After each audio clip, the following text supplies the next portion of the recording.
Welcome to Good Horses, Stories of the American Quarter Horse. I'm Jim Jennings. And I'm Bobby Loran. We're excited to bring you the stories of the horses that have made a lasting impact on some of the most legendary figures in the quarter horse industry. Each episode, we'll hear about the horses that challenged them, taught them, and left a special mark on their lives. From remarkable lessons to unforgettable rides, these are the stories that celebrate the heart, soul, and horsepower of the American Quarter Horse. This podcast is brought to you by the American Quarter Horse Association. Let's get started. We're back with the Good Horses podcast. I'm Bobby Loran, and I'm here with Becky Newell, who's the editor-in-chief of the American Quarter Horse Journal. Jim couldn't be with us today, but we're going to have a great time. Let me tell you, we have someone that is very special that's on with us today. This lady needs no introduction at all. We're here with Katie Van Slyke. She has shown AQHA as an amateur and as a youth, and you probably know her from social media. She's got more than 4 million followers on TikTok, more than 900,000 on Instagram, and more than 3.3 million on Facebook. So, Katie, thank you so much for spending some time with us today. Well, thank you for having me. I'm so excited. Yeah, we're so excited too. So we're just going to jump straight into it. We want to know about all the horses that have shaped you as a person. And we're going to start off with the $1 million question. So, Katie, in your eyes, what makes a good horse? What makes a good horse? Honestly, I feel like the more quirks they have, the better they usually are. I feel like the good horses of my past and the ones that really shaped me as a rider and a horse owner made me work for it. Like, they didn't make things easy. So I think the more character they have as like an individual horse, you know, even aside from their talent, like, that usually marks a good horse to me. Yeah, I totally agree, because some of the ones I've ridden, the best ones have been like the spookiest ones. And yes, they all have their quirks and it all makes them who they are. So from this horse ownership that you've had with American Quarter Horses, how has this influenced your career?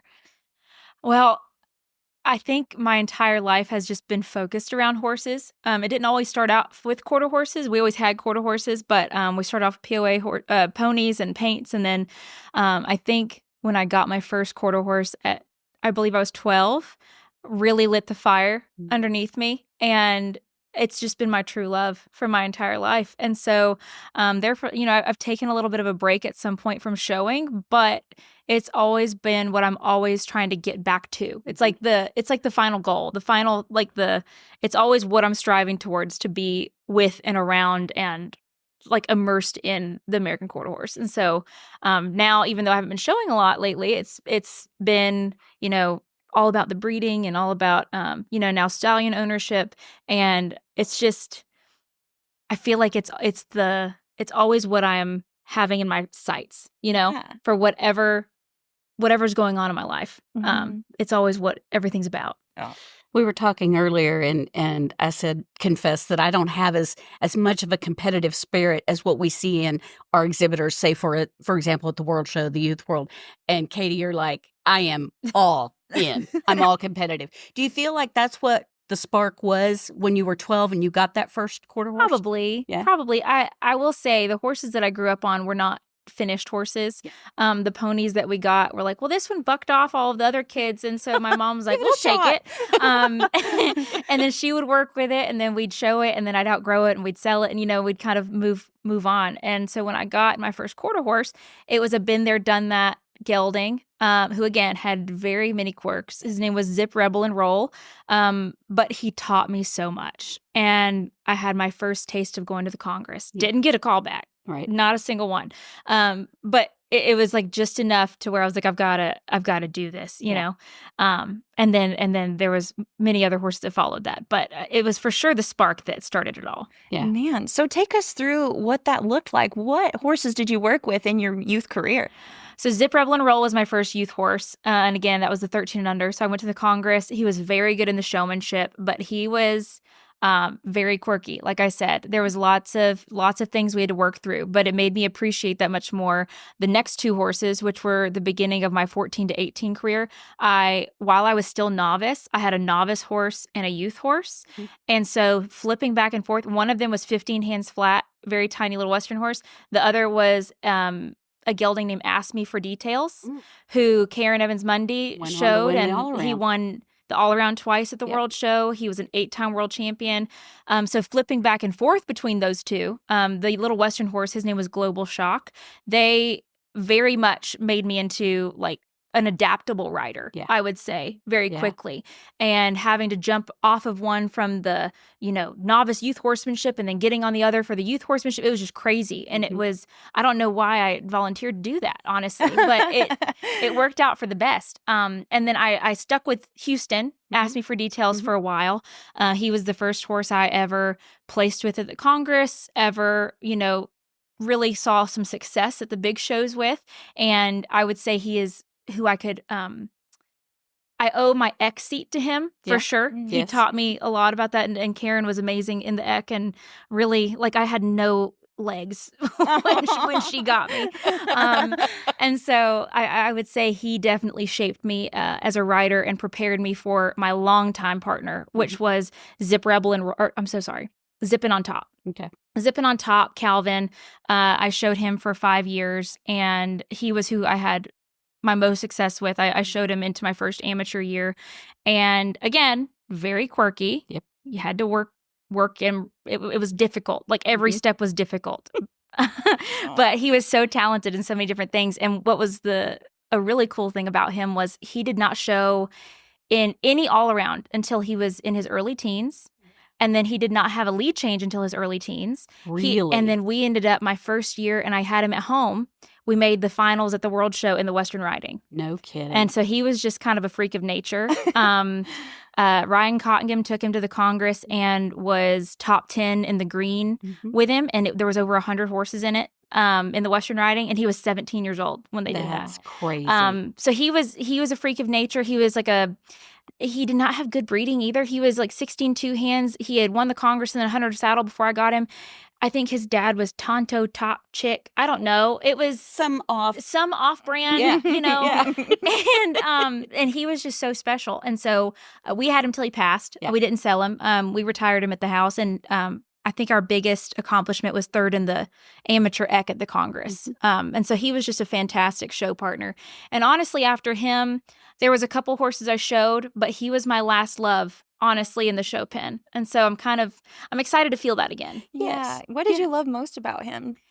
I felt very accomplished when we had a good ride. Just because it was so much work with him. It was a lot of work and a lot of finesse, and it took a lot to get there. But when it was right, it was really, really good. And I always felt super accomplished, and like there was a moment of like just pride. Because it wasn't like, oh, I know that I can just go throw my hand out with him. Like you had to really, know him and work for it when it worked. You got past those obstacles with him. Yes, and ma'am. The communication. Yes, ma'am. That's awesome. And he was very cool. And we talked to a lot of our exhibitors at the World Show, and they say the same thing about the quirks.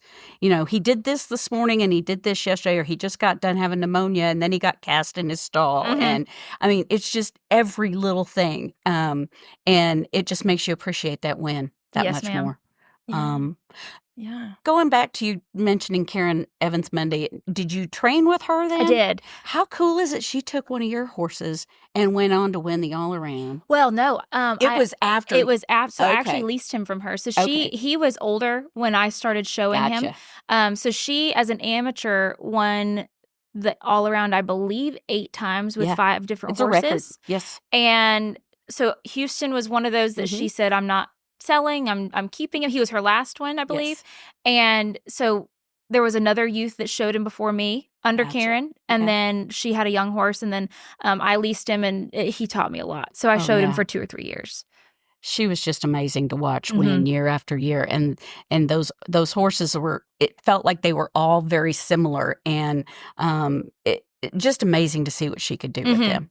Yes, ma'am. And how far she could go. Yes. And so I felt very privileged to have been a part of that horse's journey, even though, he had been there and done that by the time I had gotten on him. But he taught me, and, we never won anything huge, but he was a very big stepping stone in my career in life. So That's awesome. Yeah, that's great. So you were talking about a few other horses that you had owned after him, and I just want you to just tell us about these horses that you've shown and what they've taught you. Hot Lady Born Lopin was Hot Lady another Born one. Lopin. She was very special. It was a very short-lived partnership with Dixie. That was her name. So she is still owned by the Pitts family, I believe. Carly had been reserve at the World Show with her, and we were very good friends and decided that since Carly was going pro, I was going to lease her and show her because they really didn't, want her out of their barn. And it just kind of worked out since my gelding was retiring. And then we saw success. We were, I believe, top 5 in the EC at the NSBA World Show in the amateur, and which was funny because she's 15 hands and I'm 5'9". And the So I felt very accomplished with that since, she had done very well in the Western riding and the horsemanship before I got her, but putting something new, we did the showmanship and the EC after the fact. And so that was, like seeing success in the horsemanship, I'm like, oh, well, it's Dixie. She's good at the horsemanship. Yeah. But the EC, it was like, oh, heck yeah. It's like, how does on this tiny little horse, Yeah. So she was again, they're all quirky. She was not because I went from my gelding and when you have a show partner for 5 years and that's the only horse you're showing, you are molded to them. I mean, you know how to ask them for a lead change. You know, like what to anticipate for them. So going from him being 16'2", lofty, he was a bit forgiving in his lead changes. I could ask him like a smidge out of time and he'd still kind of do it. Dixie, you had to absolutely you had to just beg her for it. Like you had to be like, please do it very nicely. Like you had to be so gentle and so like exact with everything. Well, and when you did it, yes. And so when you did it exactly, it was like, oh my gosh, it's beautiful. But if not, she was like, no. Yeah. Not feeling it. So that was, again, it's a learning obstacle. It's like you feel really accomplished when you get through it clean, or you get those +1 lead changes, or because it was like, oh, thank goodness. Thank goodness. We got it. And then I had a gelding that I showed, and this was again, it was something that I was really proud of. After Dixie, I went on to have a gelding that I showed DIY. So I was like, I'm just going to keep him at home. I'm at home more. I would like to have something to ride every day. And we found this gelding named Hot and Crimson. He was local. He was, again, I'm tall, so I usually go for the big fellas. So he was 16'2", but very Western because he was a 1 Hot Crimson gelding. And he had been shown in the pleasure and kind of mostly at lower level shows. He hadn't really been shown at the big stuff ever. And I kind of I went into it knowing I wanted to sell him after like a year. Right. And so I worked my guts out on that horse. And we went to the NSBA World, and I believe we were 7th in they did the green horsemanship that year. I think they still do it. So we were 7th in the green horsemanship, and I don't remember what play. I think we were at the very bottom of the EC in the top 10. I think we were maybe 10th in the EC, but the amateur. So I was, I was excited about that. So that was a cool thing too. In the showmanship, that was terrible. We had a terrible go. No, it was beautiful go. I spun one too many times. Oh, that was pilot error. Oh my gosh. So I might have cost him, but the showmanship's harder. It's so difficult anyway. So exacting. Yeah. And it's steep. It's steep. And so that was pilot error. But he was a really cool gelding as well. And that's really the last time I showed. Wow. Yeah. I've had a couple of, I had a little mare that unfortunately we bred her. And so I raised her and trained her myself. And unfortunately she contracted EPM. So her movement is just not what it was. Used to be. But she's very fun. And so about once a year, I crack her out at a Murfreesboro show that's 30 minutes from home, and we go have fun. This year, my best friend's little girl showed her in the walk trot. And she's just good as gold, and she's a broodmare now. But so after Calvin, zipping on top, we had a couple of short-lived partnerships, but I haven't had a really long-term partnership with anything other than my broodmares now. Wow. Yeah. It's a different kind of partnership. but- Exactly. Yeah, so let's talk about your broodmares. Yes. You've got one named Beyonce, right? I do. Okay, that do. name gives it all away. Beyonce must have all the things, so we need to hear about her. Beyonce is a full sister to Snap Crackle Pop. She herself was top 10 at the Congress multiple times in the pleasure. She did suffer a digital deep flexor tendon injury in the prime of her show career. And so she was killing it in the trail. I believe she had won the Big A and the Green and been top 5 in the junior trail right before she injured herself. And so Wow. she was just so talented, and we decided that we had bred horses my entire life. I say my parents did. Right. You know, mostly ranch horses and barrel horses. They met barrel racing growing up, and then we said, we've shown pleasure and all around for forever. We've never had a broodmare for that kind of thing. Let's use try it. Beyonce. She's done showing, so let's let her be a mom. And she's been the best mom ever since then. And she now is retired from carrying her own babies, but we still have at least one a year from her, and she's So is fantastic. she the pretty gray then that Snap Crackle Pop is? No, Really? she's brown. What? No, she's gorgeous. She's gorgeous, but she's incredible. Her oldest is 4, and we're really excited about her. She's with Jason and Jamie English, Good. and she's fantastic. Oh, So that's awesome. very much more of like a trail Western riding Yes. horse. Yes. She likes to go a little more forward, and it has an incredible deep hock like Oh, none other. So that's we're exciting. excited. Yeah, the Yes. future looks bright with Yeah. Beyonce. Yes. So does she have like a certain attitude to get the name Beyonce? What's You her know, she personality? came with the name, and Oh, it does okay. fit. Okay. It does fit. Okay. She knows she's the queen. She gets a special huge stall that's just hers. No one else can have it. When she comes by, you better have a treat. She's very bougie. Yeah, that sounds like it fits. So for you to breed back with Beyonce, is there certain like aspects of this horse that you really like that you want to carry on with that Right. bloodline? So she's RL Bessa Sud and Brandy Silver Chic. So I have crossed her with VS Code Red. That's actually her first 2 foals were bred to Okay. him, and that's way before I ever knew that I would own him one day. Right. So that's who her oldest is, and she's fantastic. So the big thing about Beyonce, yes, she was a great mover. She looked great in the pleasure, had a really big hock, and when you pushed her forward, she was that type of horse that you just push. There was no trying to hold her back. You could just push her and she just lengthen. So for the trail, that was absolutely fantastic. And that was definitely something she's pushed onto her daughter. But too, like she, as a, I believe 4-year-old, was packing around a youth kid at the Wow. World Show and making callbacks, and so she was just absolutely the best minded mare. She might be a little bougie on the ground, but when you're on her, she is so willing to please and just wants to do her job. And you can have the fanciest legged horse out there, but if it doesn't have that aspect, Yeah. if it doesn't have the mind to go with the fanciness, I mean, you can't do anything. No. And so that was absolutely something that she has passed on to her babies for That's sure. cool. Wow. Well, Really we're going to cool. be cheering you on in the future. Yeah. I can't wait. Yeah, so her first 2. So unfortunately, her second foal with VS Code Red had a pasture accident, and so she had her first foal last year. And he is in Nebraska, and he is absolutely phenomenal. So Beyonce's a grandma now. Yeah. So her foals have not only been absolutely amazing under saddle, but we've seen one now be an amazing producer. So Yes. that's Well, you and we can't ask saw for that more. with Brandy, her full sister. Look at what she's produced, Yes, ma'am. and the mares that have gone on. So I can't help but think that Beyonce's are going to be the same. Right.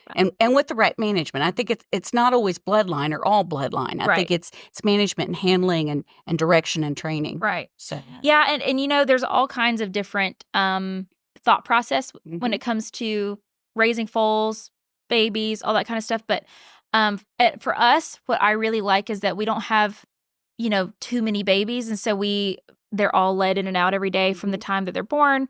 By the time that they're weaned and go to their new owners, or they are yearlings and go to a trainer or whatever, they know how to stand cross-tied, and they are super used to everything. There's tractors going by them all the time. They are pastured next to cows. They're, and so with that combined with the good-mindedness and their genetics, I mean, it usually turns out pretty good. Yeah, absolutely. That's a great way to desensitize them from a young age. Yeah. Thanks for that tip and trick. But moving along with these breed mares, I mean, you just picked the coolest names for these ladies. I mean, RS Way Too Cool. Like, oh my goodness. Yeah. Let's talk about her. RS Way Too Cool is actually a gelding that I have. So his mom is I'm Cool Looking. She sadly passed away this year.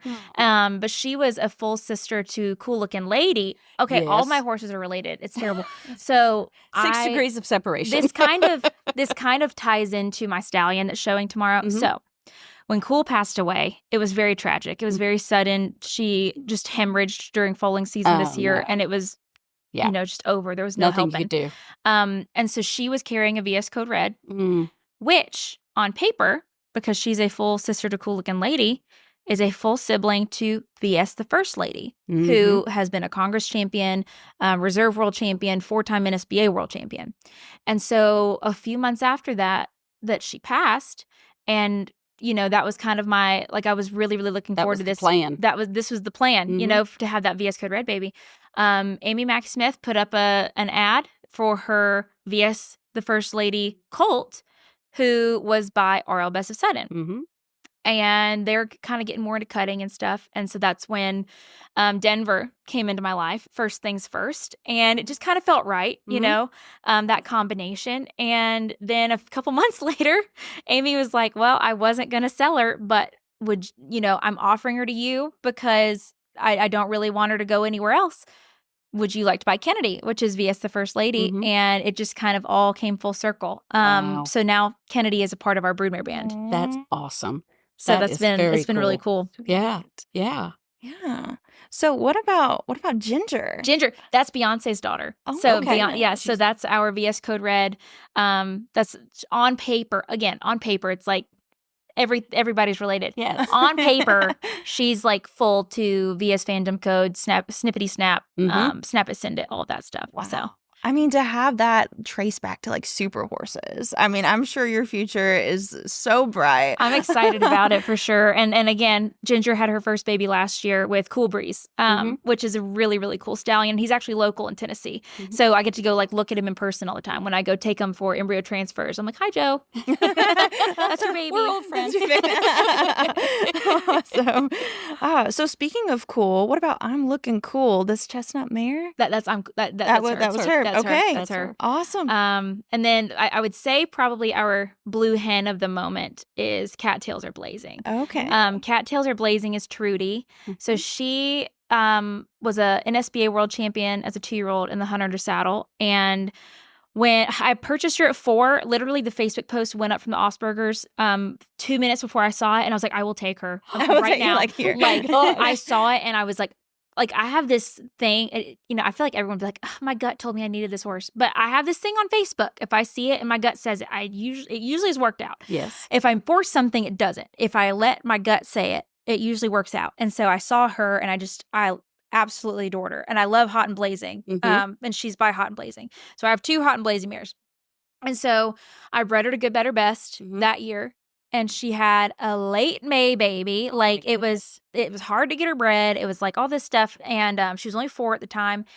And this May baby went on to win the Congress last year 3 times and was reserved through a tiebreaker the 4th time with Jamie English in the 100 saddle.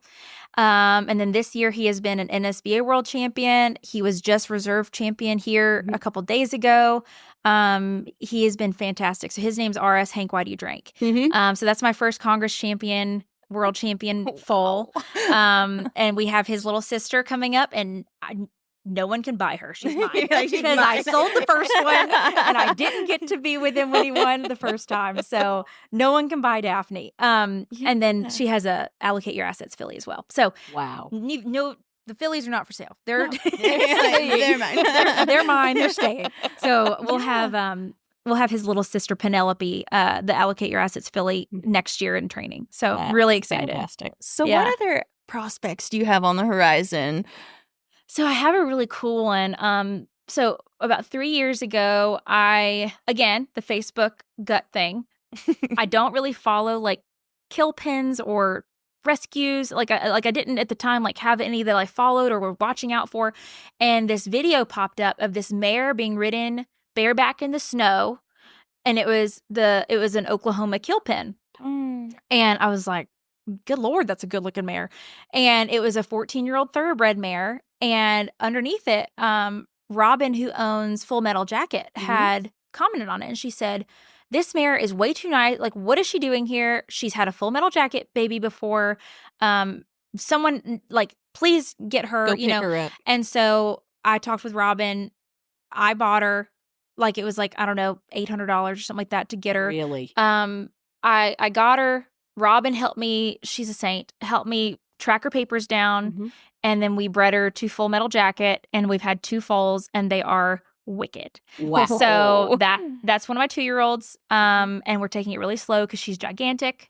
Like, she's growing like crazy. And so we're just taking it really slow, but she's wicked. Oh my gosh. And I would really like to keep her due to the fact that her blood would be so different compared to anything else in my barn, to cross with both my stallions. So, open to anything, but I would really like for her to show her, and then hopefully her be a part of our breeding program at some point. May. Yeah. So that's really, we have lots of babies coming up, but as far as under saddle and stuff, she's who's going right now. How are you going to be able to show all these horses? I don't know.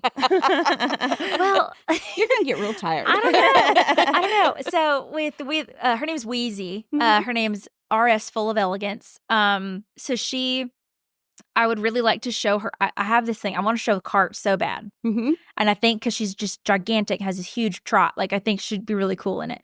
So maybe I'll just have to spread out the classes with the horses. I don't know. But I'm really excited about her. And she's like, I don't think she's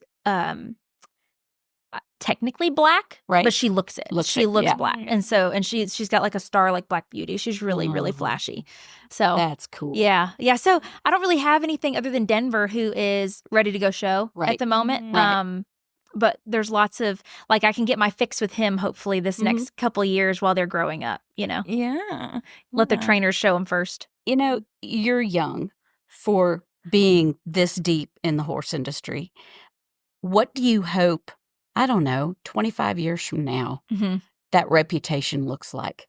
Through social media, and I there's a lot of mixed reviews on me, I would say. I showed it for the longest time, and I was fortunate enough to have parents that were able to get me into showing, that I didn't have to ask for a horse. I just had one as a kid. And that's not the case for all the little horse girls and boys that love it. Most of them, it's not. Most of their parents say, oh, they'll grow out of it. It's a phase. And so when the time comes that the kids either grow up and want to do it themselves, or the parents are on board but don't have the knowledge, there's not really an easy way for people to access knowledge on what to do, how to own a horse, how to get a trainer, what type of showing is there out there, and I think, I don't think it's been purposefully gate kept, but, I just want to make at least the knowledge of it accessible. Yes. And so while a lot of my videos might seem basic, it's literally it's needed. Yeah. I feel that it's needed. And I would really like for there to be a difference made in the accessibility of the American Quarter Horse. And I would really like to be a part of that. And I think that accessibility and knowledge is different for every family, and it depends on what that child wants to do. If they're roping or they want to ride English or jump, and it's just different for everybody. But I appreciate the fact that you're keeping it basic for all these folks, even if it's just people who are like, this Katie Van Slyke, she has all these animals and this is so cool, and they tell their friends at work or whatever. Those people could have that horse crazy little girl who's 5 years old and will never grow out of it. Well, and not even just those that actually want to partake in it. But those that just want to watch. Yes. Those that want to come to a show. I mean, let's just face it, Western pleasure isn't really a spectator sport usually. No. But if you make it one, maybe people come to the shows, and then they buy food, and then they buy parking, and then they shop at the vendors, and they bring a little bit of life into the show. Yes. Absolutely. Yeah. Yes. Yeah. That's just, like I said, I just appreciate the fact that you're making it so basic and such and so understandable for these people. And you allow them to ask you the hard questions, and you're like, look, this is why we do it the way we do it. Yes, ma'am. So I just think it's awesome. Well, thank you so much. Yeah, there's actually been a few times where I've seen, I don't usually search myself due to the fact that there are some not very nice videos out there or, comments made. But there's been a few times where I've, caught a glimpse of it or something. It's like, well, she just acts like we're all so dumb and we don't know what's going on with horses. Like, I've owned horses my whole life. I'm like, well, You're not the one I'm talking to. That video wasn't for you. It Yes. was for the people that weren't lucky as lucky as you, Mhm, And so exactly. I think it's just something that's needed. And I think a huge question I get all the time is like, where do I even start? Mhm. And so at this point, I post 8 videos a day, 7 days a week, My and goodness. 3 YouTube videos a week. And so we're just kind of logging back to where if you type in my name and a question, hopefully something comes up. Yes. So. What That's a heartfelt- full-time job. Yeah.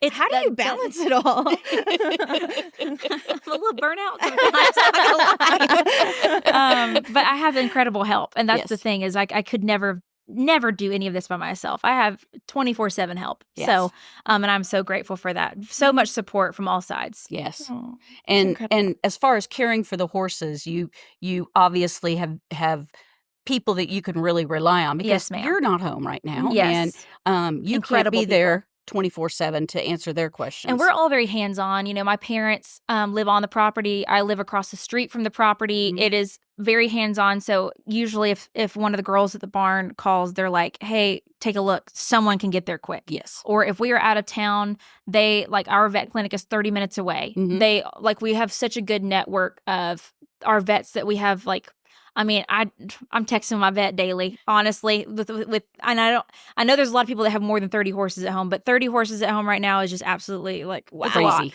Yeah. And so my girls at the barn, they were fantastic, and I just couldn't do it if it weren't for that. So Yeah.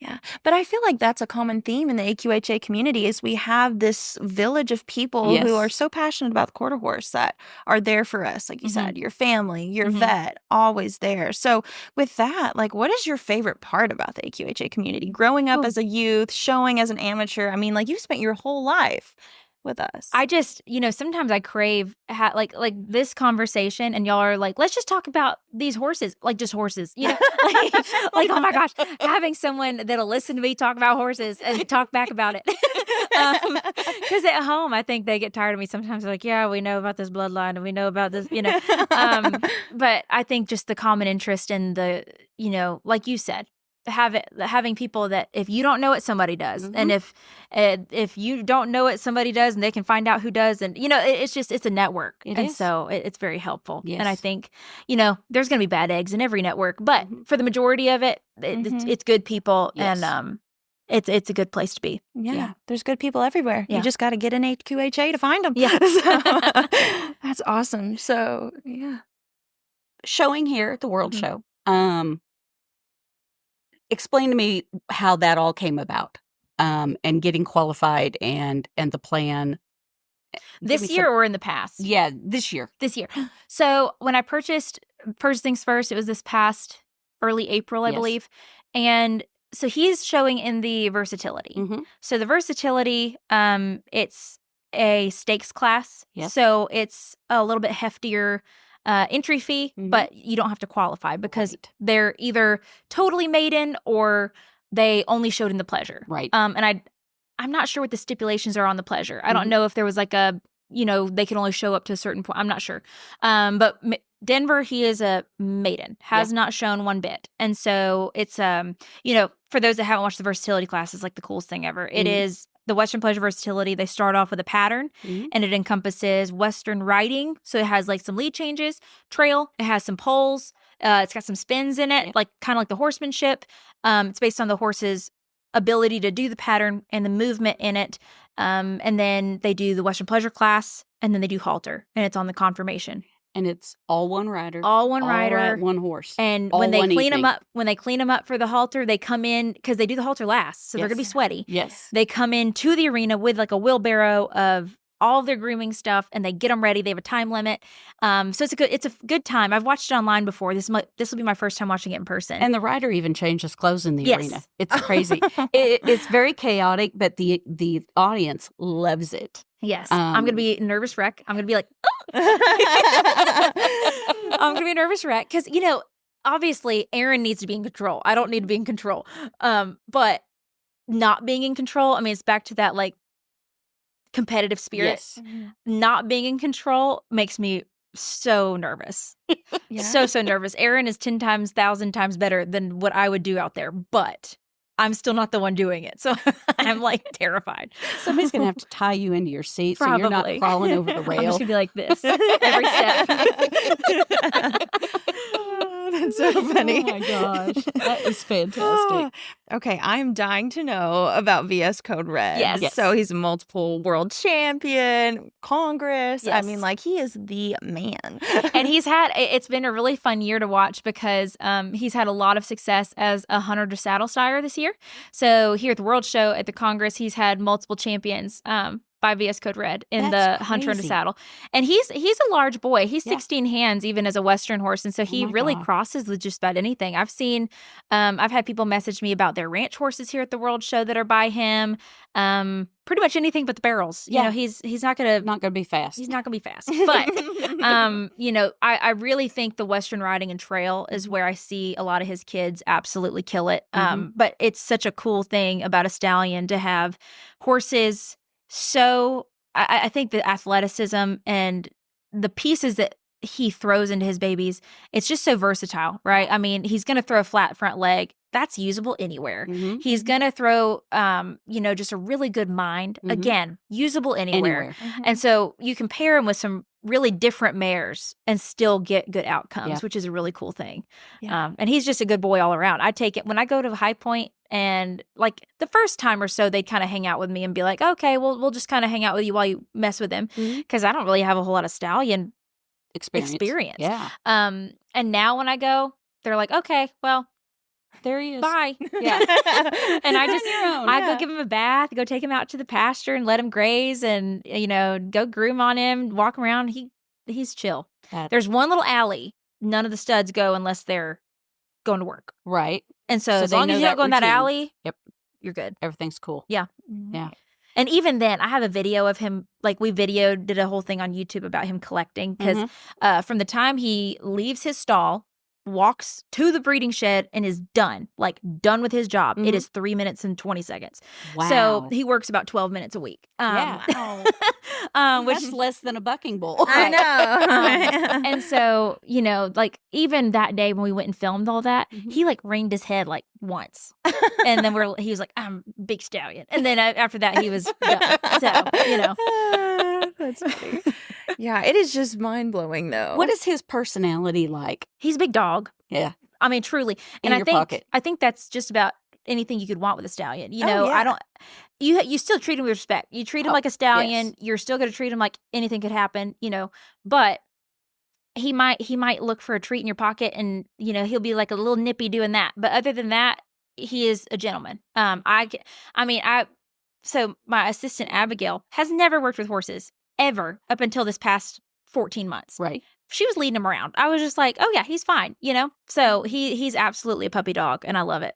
Yeah. So when you got the bid on him, Bawling. explain that emotion. I would have been probably sweating bullets, but explain that emotion. I had to apologize for being a little snippy during it because what was happening was I didn't go. Right. I did it online because I didn't really want to jinx it. I didn't want to make this whole big to do about it and then Not get the bid. not get it, And so we did it from home. I don't know why I didn't think to maybe wash my hair and put some makeup on. I don't know. I looked terrible, That but might have jinxed it too. and just had on a hoodie. Yeah. And so we did it at my parents' house. We had dinner. And we were doing it in our living room on the iPad, but it started freezing in the middle of it. no. We had looked, because he was lot 17 or something like that. And so we had, done a couple practice bids. We had gone through it. It was all working. Came to him, of course, and it starts acting up and not refreshing and, all this stuff. So we had to go to the desktop computer, which we'd had it pulled up. And so I'm like, move. I'm like running. I'm like about to like judo chop somebody, like just get over here. And so I like get in there and like it's refreshing. And I don't know if he's, if my bid is the one he's talking about or if, and so it's just really confusing and nerve wracking. And so my dad and my husband were like, "Don't bid again. You just bid. Like, stop." You're overzealous. But it was a very emotional roller coaster because I was just so amped up. And I say this, I don't mean to be dramatic, but I feel I've never felt so certain about something than this moment.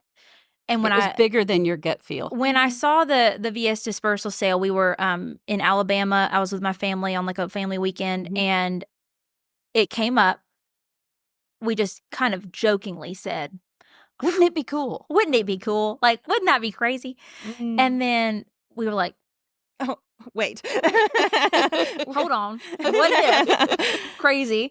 And so we started talking about this stuff, and I messaged Kristen, asked her a bunch of questions, sent x-rays from my vet, and was doing all this stuff. And it was like a month in between. And that's all I talked about. That is all I talked about. It consumed my brain. And the 2 days leading up to the sale, I'm not being dramatic, I stayed home and didn't drive anywhere because I was so like shaky. So nervous. Like nervous, shaky, sick to my stomach.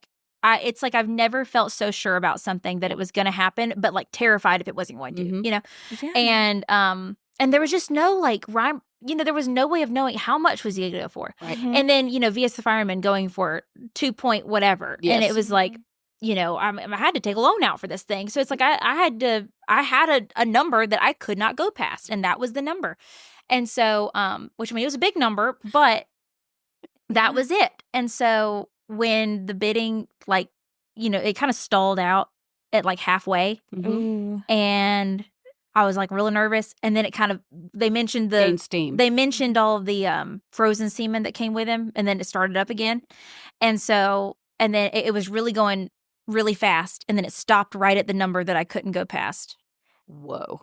And then it just never went again. Budged. And like as soon as they said sold, I just like bawled my eyes out. Oh my gosh. That's like, divine timing. Just absolutely. Like I'm about to cry talking about it because it was just such a roller coaster, but it was such a blessing. Like this last year has been incredible. God knew that horse needed to belong to you, and he was like, "This is how it's going to be." I think so. I really believe so, because after that, I've met some incredible people. Yeah. I've learned so much. I think Christy Christensen, the manager, is going to kill me one day from as many questions as I ask her, or she'll text me and be like, "Did you do this yet?" And I'm just like, "I'm sorry, I don't know what I'm doing." Or she'll call me and ask me a question. I'm like, "What do you think I should do?" Because I don't know. I could really use some guidance here. And so the High Point family has just been absolutely incredible to help me out through this, because again, I bought the dang horse. And then I don't know what to do. Like, it's like the dog catching the tire on chasing the car, right? Yeah. Then I'm like, well, what now? Like, I had people calling me the next day being like, "We want you to be a part of this, and we want you to bring him here." And like the whole next day, I just was like, I don't know what I'm doing. Thank you. Let me take your number. Leave a message. So did he ever come to your place after you bought him? He went straight to High Point? Well, because he was in Oklahoma at Kristen's house. Right. And then, so he wasn't even at another stallion station. Okay. He was at her house. Place. And so we decided to take him to High Point, and that's where VS Flatline went as well after the sale, which I made besties with his owner. Literally, he's my miniature horse dealer now. And so we made that decision, and it was just a short drive. If he came to Tennessee, it would be 14 hours and then take him back, Yes. And I wanted to keep him. I would think my barn is very nice, but it is not High Point nice. Yeah. And so he deserved High Point nice. And it doesn't hurt to get to go see giraffes and stuff too. Oh yeah. And that was my next question. Yeah. Like, do you get to see him a lot? I don't get to go as often as I wish I could. Right. But when I do, we try to have dinner with everyone there. And this was cool. I did get to christen their new giraffe Airbnb. Yes. At saw the that. open house, I was the first person to stay there, and you wake up and you literally have a window with to the Gerald. giraffes. Gerald. Yeah. Yes, we've met Gerald. He's just sitting there looking at you. And so finally, the second night, I was like, I'm just gonna pull this shade down for the night.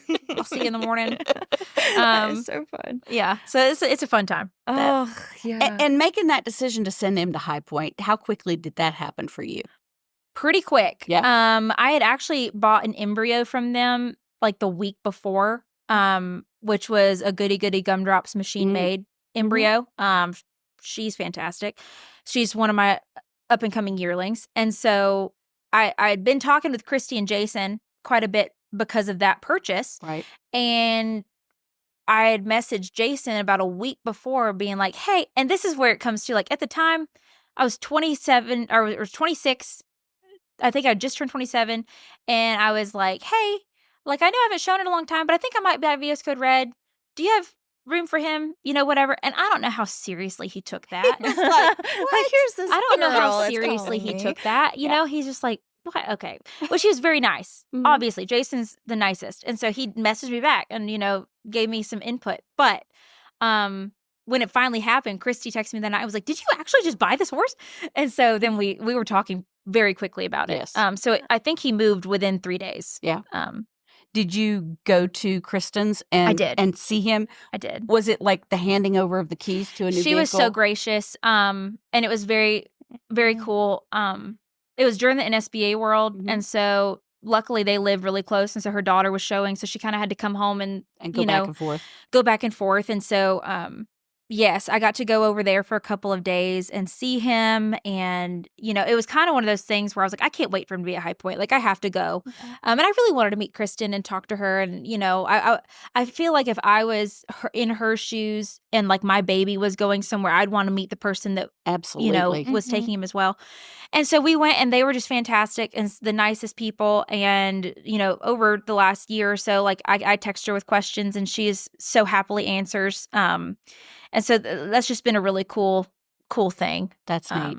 And then Great he connection. went. Yes, Yeah. yes. And That's cool. so I feel very blessed, not just in the opportunity, but in the guidance as well. Yeah. That's incredible. And how old is he now? He's about to be 18, so he's 17 this year. Yeah. Yeah.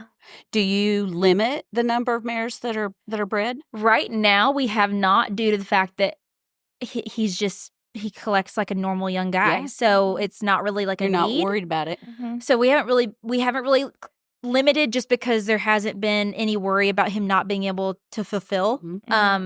If in the next couple of years that happens, we might limit it. Right. But right now he's pretty steady Eddie, you know? Steady Eddie. Do you ask for resumes on his future? They have to be girlfriends? registered. They Yes. have to, but we don't ask for resumes. So he breeds thoroughbreds, he breeds quarter horses, paints, APHC. I've actually had a couple of POA mares interested, which they're nice show horses too. Sure. You know? Yeah. So as long as they're registered, because who am I to tell someone if their horse isn't some big to do that it's not a nice horse? You know, you can. It sounds nice to say, oh well, I want to know what her show record is, and you know maybe if we get to where we're only doing 25 mares or something like that, we might limit it like that. But right now with his book open, I have a couple mares that have no show record that are fantastic, and I would hate for someone to tell me I can't breed to their stud because you know I have the eye and can see it, but on paper it doesn't look like much. So I mean, there are a lot of race mares or even show mares that don't have a single point. Right. But the bloodline and their conformation and their personality absolutely is all there. Right. So I'm breeding my thoroughbred to him this year, the one that was from a kill pen. So we'll see what that turns into. Oh my goodness. I'm excited about it. That's awesome. Yeah. Yeah. And for people who may not know, I mean, we will still register Yes, ma'am. a quarter horse stud bred to a thoroughbred mare or vice versa with an AQHA. Yeah. And so that's an appendix. Right. And for me, like I said earlier, with her first appendix baby, like I love that it brings in a little diversity there. And so I'm excited for Wheezy, my 2-year-old, one day to breed to either Denver or Wayland. So there is a couple mares though in my barn I can't breed to either of my studs because, and I kind of shot myself in the foot there. Like I got Denver's mom, so I've got That won't work. So she's Denver's mom, and she's Waylon's daughter. Uh-huh. She's out. She's out. And then I have Ginger, who is Waylon's daughter, and Denver's, I don't know, his Denver's her uncle. So like he's an RL. That's her not mom's gonna an work RL. either. So I've got a couple mares I can't breed to them, but it's okay. Yeah.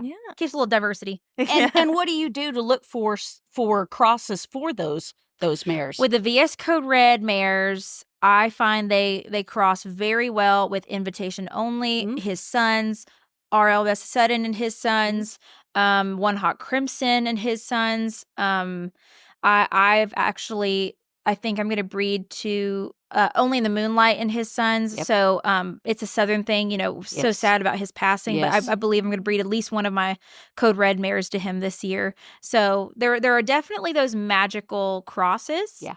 But I do, and this, I might just be biased. I don't know. I feel like VS Code Red mares are just like their dad, are a very versatile mare that can be bred different ways. Yes. And have a really positive outcome. That's awesome. Yeah. I feel like we're going to see some world champions in your future. I hope so. Man, so you are just a wealth of knowledge. I mean, listening to you talk about your... I still don't know anything. Oh I my promise gosh. you. I'm so dumb in a lot of ways. It's just like I know like little bitty bits of things, and then I'm still learning so much though. And so I never want to put it out. Like that's one thing on social media I always say, I'm like, I promise you I don't know everything. I'm still learning. Please tell me if I'm wrong here. And so it opens up that discussion, and then you learn from everybody. Absolutely. So I feel like as soon as you feel like you know everything, you stop learning anything. Yeah, that's exactly right. Yeah.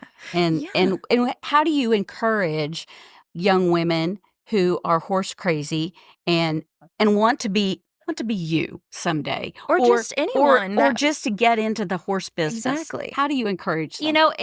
It's hard for me to say, well, just do this, because I was so fortunate to have parents that just were horse people. That made that happen for you. And it made that happen. And so I don't ever want to be hypocritical and being like, well, just go get a job with horses. I don't know.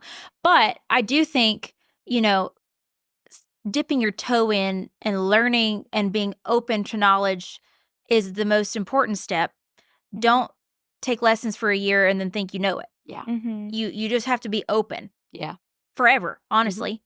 And taking lessons, working not just on your riding, but doing the time in every aspect of it, cleaning the stalls, doctoring the abscesses, giving the baths, turning out, doing the feed, saying like all of it is important. And so, if there is a barn in your area you could work at, volunteer your time at, trade work for lessons, I think there's a lot of people out there that will share knowledge for that. But I see a lot of that here at the World Show. Particularly the ropers. They're bringing these young men along. I mean, we had a kid here that's 13 years old, won the level 2 junior tie down against the Brazilians who are up and coming, and some of the other lower pro ropers. And I mean, they're taking this kid on the road next year. Right. So you've got to get your foot in the door somewhere. You do. Right. And like you said, go clean the stalls. That's what they're going to ask you to do first before they ever let you on over. I hated it when it was happening, but I look back at it when I was a youth kid, and it's like, you're paying for training, you're paying to go to these shows, but my trainers were like, they didn't clean my stall. They didn't, they had stall cleaners for the select ladies. Yes. But like the youth kids, no, we didn't. No. We had to It's clean good our work. stalls. We had to wrap our horses' legs. We had to go bathe. We had to go lunge. And it's like, we're very privileged to be there with a trainer, but at the same time, again, I hated it at the time. I'm like, I'm tired, but it was so good to do, Great character building. Yeah, for sure. And you learn that horse's care comes before yours. Yeah. Right. Honestly, And again, I did have like a true horse show mom that was in it grinding with me. Yeah. So I was not a good stayer-upper on the travels. Yeah. And so God bless her. She got us there in one piece. And then when I was exhausted and stuff, I did have her to fall back on for wrapping the legs and giving a bath or, whatever. And so I was very lucky to have that as well. Yeah. We met a mom here who came up to one of our coworkers at the coffee stand that you and your horse sponsored here at the World Show. And she's like, I'm a 30-year horse show mom. Yeah. And her daughter, when she was 5, earned money for modeling for a ballet tutu catalog. That's funny. And her mom said, do you want to go buy the Barbie Jeep with this money? She said, no, I want a horse. Oh, that's And fun. so they opened her a savings account. And when she had the money, she bought herself a little pony and then just started working her way up, just like you. Yeah. And then she was showing here at the show. That's awesome. Yeah. That's awesome. It just gives you goosebumps Right. to see that whole process. Yeah. And know that those little girls' dreams do come true. Mhm. Yeah. Sometimes it's luck of the draw. Sometimes you have family that does it, and then you get to do it from the time you want to do it. Mhm. And then sometimes you wouldn't believe the amount of select amateurs that are killing it, winning, and they didn't step foot on a horse till they were 30 or till they were 40, or, and they did it because that was their dream and they had to make it happen themselves. Yes. So it's never too late. No, it isn't. And these gals, like you said, the 30, the 40-year-olds, they went to college, got their education, got married, had kids, raised their family, got their education, started their jobs, got their career, and then they got the horse. But it was a dream all along. Yeah. All that time. Yeah. And maybe their kids showed and they took over their kids' horses when the kids went to college. I've seen that happen, and it's the coolest thing. It's like you root for that mama. You're like, I saw you be the horse show mom for like 15 years. You get it. Like, finally, this is your spotlight. I love that. It just seems like no matter what path you take, if you love quarter horses, like all roads are going to lead to quarter horses and that future with them. Yep. So that is just incredible. Man, and I want to talk a little bit about your social media platform. Like Becky was saying, I mean, you have this gift to educate people and from any walk of life. And like, what is that one takeaway that you hope that your audience gets from your accounts? That's a big question. It is a big question. That's a lot. That's a lot to put into like one takeaway. I think just you stumped me. Honesty. I guess transparency on what it looks like to actually own a horse. Yes. I guess. Or any animal. Be a steward of any animal. Mm-hmm. The transparency of it's not all sunshine and rainbows, but there's light at the end. There's a reason we keep doing it, and it's the love of the animal, and there's more good than bad. But a lot of the stuff that I do post on my page is, I mean, for instance, when that mare hemorrhaged this year, I don't want to make a video telling people she died. No. And obviously I left out some parts of that didn't need to really be told, but that happens when you're breeding anything, when you're showing anything, when you're a steward of any living thing. Like, it's just not always going to end in good outcome, and so I think, and it's not even just the bad stuff, but like, oh my gosh, today I've got to take care of this abscess. Today I've got to take care of this whatever, because there's something every day. Yes. And it's stinky and it's messy. Yeah. And it's gross. Or I'm down here at 11 o'clock at night doing this, or I'm, it's not always convenient, or I had to stay home from this thing because of that horse's problem. So I guess it's not necessarily a message, but I think if people could just get a transparent look at animal stewardship. Yeah. So if you had to pick a favorite horse. Oh, no. Another hard question. Is there one? Over all time, he's not living. Yeah. That's zipping on top. Yep. The heart horse. 100%. Yeah. Out of the living, it's not even like my nicest broodmare. Right. It's not even, but it's the mare that I bred and trained, and she is hateful, and she's a mare. Her name's Annie. We have this. We got like a little heart connection, and I know she like it's a weird thing. Like my trainer will even tell you, because I take her to the Kyles in Tennessee when I do take her to the trainers, and they'll be like, she won't do that for me. Like she literally will only do that for you. So I don't know if it's one of those things where I trained her wrong, and so she can just like I just know how to ask her to do stuff, or we just have this little like connection. Yep. So she's not she was very fancy at one point, but she's not the winningest. She's not the fanciest mover anymore. She's kind of kind of witchy sometimes. It's like that cranky best friend, you know? We're soul sisters though. Yeah. So it's there's something special about it for sure. Yeah. Oh my gosh. Her name's Hot Pistol Annie. Hospice. It goes along with it. Yes, it does. Packing a little punch right there. She's hot and blazing, which hot and blazing, they can be a little quirky. I know every quirk, and I know the action that combats it. It's like, you just know that one horse inside and out. And then her mom was Vested Wishes. She was being boarded at our barn at the time, and we traded board for an embryo. And so we flushed her and put her into one of our ex-barrel mares, and then foaled her out, and it was incredible. But Vested Wishes with she was a reserve Congress champion in the Western Pleasure. So this pleasure mare bred her to Hot and Blazing and got a really cool all around sized mare. And she's had one baby, and it was fantastic with VS Good Ride. Wow. And it's only 2 at this point. Oh, wow. So she's still, even though she doesn't look as fancy as she once did due to the EPM, she still passes the fancy. Yeah. Yeah. So That's cool. yeah.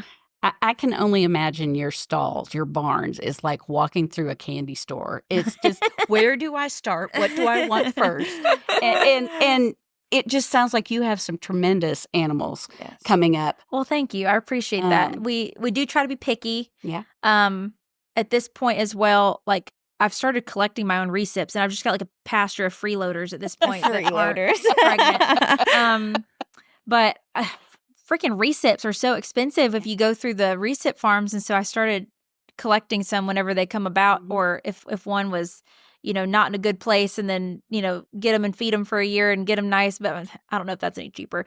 But they have their own personalities too, and so it's like we've got the bred mares, and then we've got the freeloaders, and then like they've all got their own personalities, and it's fun to go along with. A lot of times when people come in that have nothing about the horses, they know nothing, they go pick out the like dinkiest horse in the barn that's like a recip mare with a crooked leg, and they're like, this one, I like this one. I'm like, well, that's the cheapest horse in the barn, but it's fun. It's funny.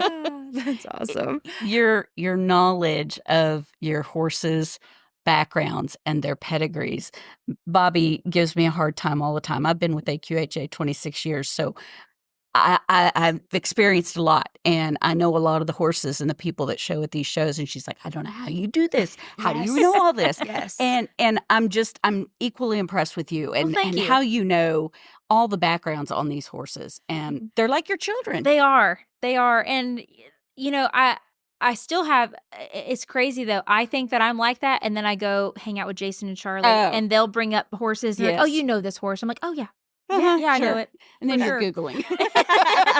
Like, what is this horse? It's a little learning curve. We'll get there. So it's like I think that I know a lot, and then I go talk to someone else. I'm like, shoot, I don't know anything. I know about my 8 brood mares, but not. So that's always funny. But yeah, it's and then also it's been fun now having the 2 stallions, kind of seeking out mares that will specifically go well with them. Yes. So while I do have a couple mares that I breed to outside studs still, and I plan on, even the ones that I cross with my stud, I still plan on breeding them to outside stallions a little bit, because hopefully get fillies to keep to breed to my stud. I can't put myself in a hole with only babies from my studs, you know? You'll paint yourself in a corner. But yeah, it's been a fun time. I've collected a couple mares since the purchase. And I was like, ooh, her and Waylon would be great. That would be amazing. Yeah, quarter horse mom by day, matchmaker by Yeah, night. all the time. That's like all I think about. My poor husband. That's all he hears about. Oh, well, it's an investment. That's what you got to say. Well, he's sitting there talking about what's on his trail cameras for his deer, and I'm talking about horses, and neither one of us are acknowledging what the other said. No. We're just talking about our own thing. So it's funny. Hey, opposites attract. Yes. Jason and Charlie have this tradition when a horse that they trained, that they had in their barns, passes, and that horse has won, I believe it's won a world championship or many. They bury some of the ashes under a tree that lines their driveway. I know you've lost some horses. Do you have a tradition that you've started as far as memorializing? We have this horses? one spot, and I don't know that we even meant for it to become the spot. Right. But it's this spot and we don't even have headstones. Mm-hmm. We have a place out towards, we have about 300 acres in Middle Tennessee. And I think a little bit of it is because our ground is really rocky. So to dig holes It's and not to bury, easy. it's not easy. And you have to kind of like have a spot that isn't as rocky. And so there's a spot towards the back of our farm that is a really big tree. It's like gorgeous, beautiful view, top of a hill. And I've found that's where a lot of them end up. And it's just a really special place. And and especially if, sometimes it's sudden. And so Yes. you have to, transport them back there. And then sometimes, you have it planned and you know that it's their last day and you make them comfortable and you take a walk and, you walk back there and it's a really beautiful place to graze with them for a bit. And so that's, And have that peace. yeah. And it's absolutely a beautiful place. Yeah. And so, again, we don't even have stones there because we honestly pull tractors back there a lot and stuff. So we didn't put anything on the ground, but, we just know when you're passing by there's like a whole lot of really amazing animals that Cool stuff. rest there. Yeah. So, Wow. All the ones that built you. yeah. Bittersweet. Yeah. Yeah. Yeah. Man. That's neat. So looking back on your career so far, I know you still got a lot to Getting accomplish. started. I was going to say, know. I feel like I've been out of it for so long, but then I have to remind myself that I'm only 28 and that Yeah. there's time Yeah. to get some stuff done still. Oh my goodness. I just can't wait to see what Me neither. we are watching. Yes. excited too. Well, with my question, looking back on your career, what's been the most rewarding thing you've done so far? Oh my goodness. I'm sorry, I keep throwing all these hard ones at these you. are hard. Most rewarding. I think this isn't necessarily one thing. But over the last year, we have started hosting some meet and greets at like the Congress and I did heard it- about the one at Congress. we The did it last line year and this year. was long and distinguished. It definitely 4 hours is what I heard. Yes. Well, Yeah. we actually cut it off as Yeah. well. Yeah. But it was 4 hours long each day. We did one at High Point, and it was not even like a official one. It just became one, and it was 5 hours. Like it just, and there's been some incredible individuals that have really humbled me, and the connections that social media has brought me because of my content and the way that they've told me it's affected them. For instance, one lady, her name was Ella. This was last year. I was her last stop before she went to the hospice home. Wow. And she wanted to come and talk to me before that happened. And I bawled my eyes out. Oh, Bawled yeah. my eyes out. Yeah. And so I've just been truly blessed by the connections with people. Yeah. And so that's not necessarily one specific thing, but I feel like just I don't ever think about making a difference to people, but when they show it to me or they tell me what it's done, I think bringing light for people's lives is absolutely the best thing that's come out of it. 100%. Yeah, Yeah. you're such an inspiration, Katie. Thank you. Like, wow. This Thank is you. incredible. Man. Awesome. Well, we have really enjoyed Yes, this we've been so yapping. Was much. there anything you wanted to talk about that maybe we didn't touch on? I feel like we talked about everything. The only thing is I am very excited to show next year. Yay. Yes. We I'm can't very wait to see you. excited to be here in a different aspect next year. I do plan on, so first things first, Denver, I think I mentioned it to you earlier that we are going to be collecting him for a small batch of mares this upcoming year, and including a few of mine, and he shows tomorrow in the Versatility, and then next year I'll be showing him in the Pleasure and the Halter while he is being shown by trainers in the trail and Western riding. And so Fantastic. very excited to get back out there. Yeah. And you'll be here with the rest of us. I know. I will. 30 days. I Yes, will. Looking forward to it. But thank you so Awesome. much for having me on. Well, Yeah, good yeah. luck with everything. Good luck at the PVC tomorrow night. And Thank you. we can't wait to see how it comes out. It's always a great event. and- I'll be the tense one sweating. Yes, we'll be watching to see if you jump over the rail to just take over. Awesome. Well, thank you for sharing your love with the American Quarter Horse with us, and we'll be looking forward to it at next World Show. Yeah, thank you so much for having me. Awesome. Yeah. Thanks for listening. To learn more about the horses we discussed in this episode, visit aqha.com/goodhorses. There you can explore the pedigrees, performance achievements, breeding history, and much more. It's the perfect place to dig deeper and stay connected with the American Quarter Horse. Don't forget to subscribe for updates and follow AQHA on social media.